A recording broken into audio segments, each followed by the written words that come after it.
Assalamualaikum warahmatullahi wabarakatuh. Kembali lagi di Santekno. Kali ini kita akan melanjutkan pembahasannya yaitu masih tentang topik HTTP router, tapi untuk kali ini kita akan bahas params. Jadi di dalam HTTP router handler itu memiliki params tambahan. Nah, params ini bisa digunakan untuk menyimpan parameter yang dikirim. Jadi misalkan klien pengen ngirim params 1, 2 untuk produk misalkan, atau params data 1, data 2, dan seterusnya. Nah, itu menggunakan params URL. Atau kalau bisa dilihat biasanya ada slash produk 1, produk slash produk 2, nah dan seterusnya. Itu namanya params. Nah, pada server MUX itu tidak mendukung hal tersebut, maka kita akan menambahkan nih parameter tersebut pada router params nih, pakai Julio yang ini. Jadi cara implementasinya nanti akan kita coba ya. Nah, kali ini kita akan mencoba bagaimana membuat satu API yang dikirim parameter tambahan. Agar nanti pada URL path-nya itu dinamis gitu. Ya. Oke, kita langsung saja ke sini. Nah, ini sebelumnya teman-teman udah bikin. Nah, berarti kita check out dulu ke branch baru, chapter 2. Nah, di chapter 2 berarti kita akan mengimplementasikan get dan post dengan parameter. Jadi, nah sebelum ke parameter, nah angka baiknya kita coba ini setiap function yang kita buat ini agar lebih rapi kita pisahkan ya, biar nggak di sini. Bagaimana cara memisahkannya? Karena ini merupakan function. Nah, kita ganti aja di sini. Pindahin gitu. Misalkan function sample get handler. Nah, udah kayak gini. Terus kita pindahkan. Nah, pindahkan berarti datanya ke sini. Dan ini sample handler. Nah, satu lagi kita pindahkan juga ini ke sini dengan nama sample post handler. Jadi pada saat ngehit tahu nih ini mengarah ke function mana. Berarti sample post handler. Oke, sehingga jadi lebih rapih dan mudah dibaca juga kan. Ini inisialisasinya dan function yang akan di-execute-nya. Mungkin untuk di sini terlihat simple, tapi nanti teman-teman kalau misalkan udah bener-bener di real project, satu handler ini mungkin nggak hanya satu line kan. Sehingga kalau misalkan di sini langsung functionnya itu akan banyak banget ke bawah gitu. Satu function main aja udah mulai gede gitu. Dan logiknya dalam satu function main. Makanya lebih enak kita pindahkan aja menjadi function handler tersendiri. Sehingga nantinya lebih mudah gitu. Kita trace dan lebih rapih juga di codingan kita. Oke. Selanjutnya berarti kita ingin membuat handler yang mengirim param. Contohnya misalkan get use params handler. Berarti ini tetap dikirim handler sama. Nih, ininya sama. Gini. Terus misalkan dikirim nih products. Nah, products karena dikirim dari client atau dari usernya parameter, berarti misalkan kita akan keluarkan menjadi P Karena nih param itu berasal dari parameternya si function. Jadi kita tinggal cek aja bisa by name atau di sini banyak. Kalau di sini si param itu by name ya. Jadi misalkan name-nya apa, misalkan ID, nanti akan keluar di sini. Kita print juga kayak tadi, biar langsung keluar ya. Kirim write-nya, lalu text-nya. Oke. Secara function-nya udah, tinggal kita assign ke router. Terus mau post mau get nih. Get aja. Misalkan get-nya product ID. Nah, dia akan ngebaca si param ID ini menjadi ID yang akan di sini. Nah, kita coba get params. Oke, ini sesimpel ini. Kalau misalkan mau pakai curl, bisa di sini. Kita run dulu. Kita run. Setelah di build run, terus kita get post, misalkan produk 1. Method not allow karena post. Kita get. Nah, produk 1. Misalkan 2, berarti produk 2. Misalkan 3, produk 3. Nah, kita juga bisa membuat, misalkan kita pengen nyobanya di Postman. Nah, ini params. Params, di sini paramsnya 1 ID.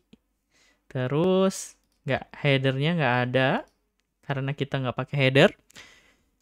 Lalu kita execute, akses. Nih, keluar produk 1. Keluar produk 1. Terus keluar produk 2. Oke. Nah, udah kebayang kan? Ini pakai curl, ini pakai Postman. Balikannya apa? Nah, balikannya di sini masih teks ya. Bukan JSON, bukan XML, bukan HTML. Teks karena kita langsung print di sini. Oke. Agar lebih paham, kita juga akan coba buat unit testnya nih. Oke. Ini biar seru, biar teman-teman juga bisa lebih paham tentang unit test, karena unit test itu sangat penting untuk development kita. Sekarang kita paramsnya string, terus once-nya string juga berarti kan. Oke.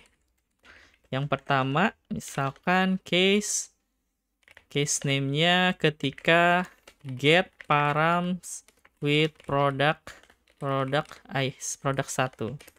Argumennya berarti paramsnya 1. Nah, expect-nya once produknya berarti produk 1. Kayak gini dulu deh. Nah, karena di sini kita ubah, yang kita kirim cuman param saja, kita buat nih kalau untuk HTTP itu di library Golang ada yang namanya HTTP test. Ya, kayak gini. Request HTTP test, terus new request, lalu HTTP metodenya. Metode misalkan di sini get ya. Get. Terus kita set nih. fmtest print f URL-nya. Nah, URL-nya apa? Localhost. Ini contoh aja ya. Localhost. Jadi ini untuk di unit testnya. Apakah benar function ini akan mengeluarkan hal yang sama atau berbeda nih? Argumen params. Terus di sini readernya nil karena kita belum ngirim body. Body-nya belum kita kirim. Selanjutnya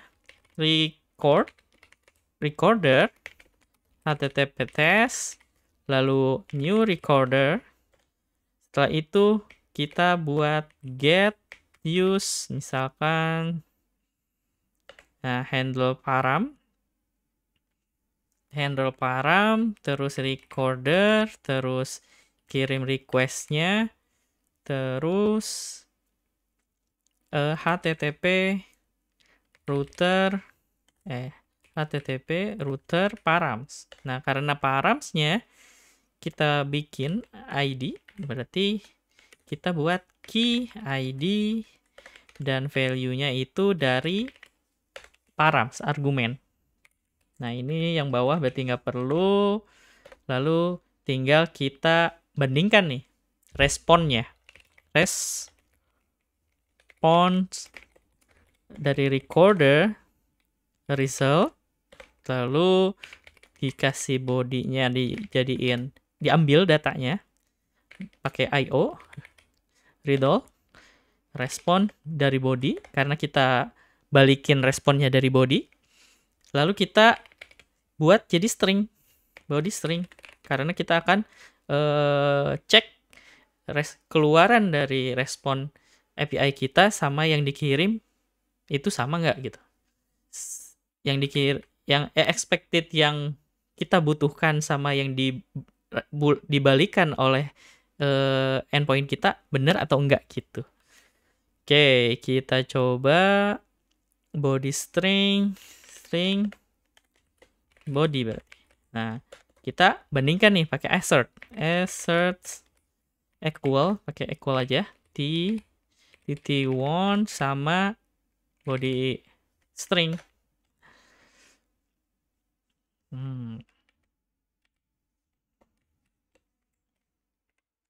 Nah, body string harusnya. Oke. Ini kita coba assert. Nah, karena assert belum keambil, berarti kita perlu go mode dulu nih. Go get si assert, terus go mode vendor biar keambil, lalu kita running. Oke, di sini kita cek apakah ada error. Params URL invalid. Oke, karena di sini belum ada HTTP. Nah, kita coba cek lagi. Oke, udah aman. Nih, kalau mau teman-teman bandingkan unit test dengan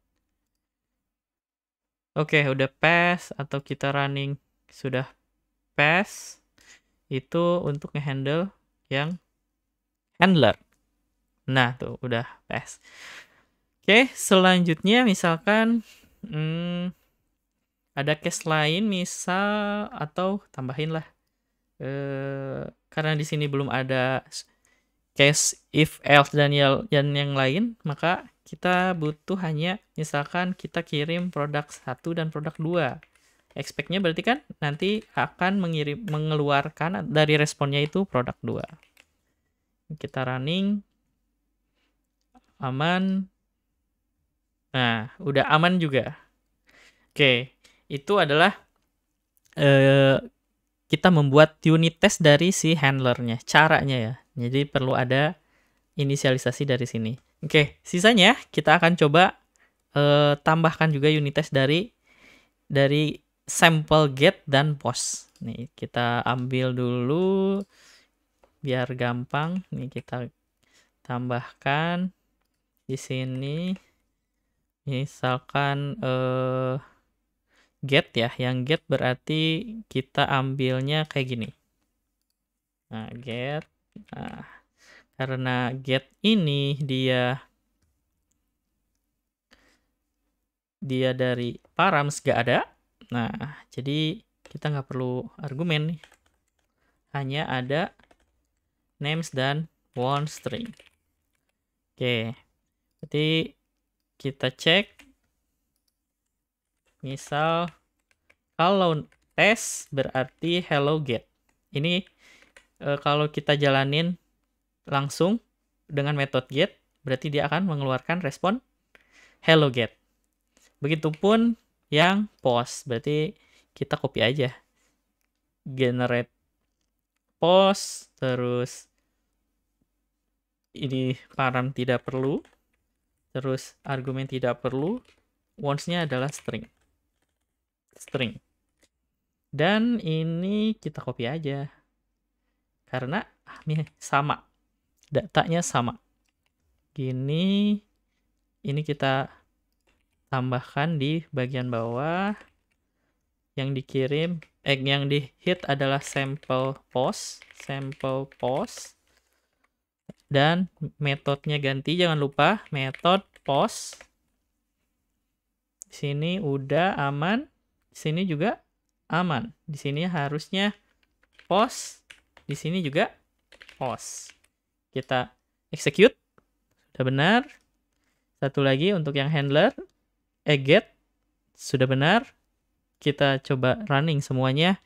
Nah, semua function yang udah kita buat sudah ditambahkan unit testnya. Jadi begitu ya teman-teman.